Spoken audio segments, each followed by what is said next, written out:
What a day in a day for the Christmas. আজ হচ্ছে 25th December. সকালটাই শুরু হলো আমার এক বাটি ম্যাগি দিয়ে। তারপর মা এনে দিয়েছিল একটা কর্নেটো। আজ যেহেতু ক্রিসমাস তাই জন্য আমরা নিয়ে এসেছিলাম একটা কেক। প্রতিবারই ফ্রুট কেক কাটা হয়, বাট আজকে ডিসাইড হলো যে এইবার একটু চকলেট কেক কাটা হোক। এই তো কেক কেটে সবাই খেলাম আর তারপরে নিয়ে বসে পড়লাম আমার আমলা জুস। দুদিন হলো এটা খাচ্ছি, তারপর বসে পড়লাম লাঞ্চের জন্য। আজকে লাঞ্চে ছিল হচ্ছে মাংস।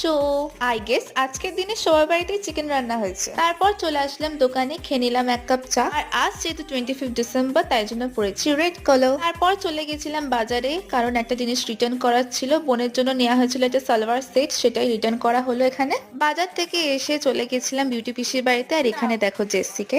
আবার রাইট হ্যান্ড দাও। গুড। বাইরে বেরিয়ে এত ঠান্ডা লেগে গেছিল বলে আবারও নিয়ে নিলাম এক কাপ চা। বাড়িতে এসে আমার মোটুকেও একটা বিস্কিট খাইয়ে দিলাম। আর তারপর ডিনারে ছিল আজকে বেগুন পোড়া। ডিনার করে শেষ হলো দিনটা। Thanks for watching.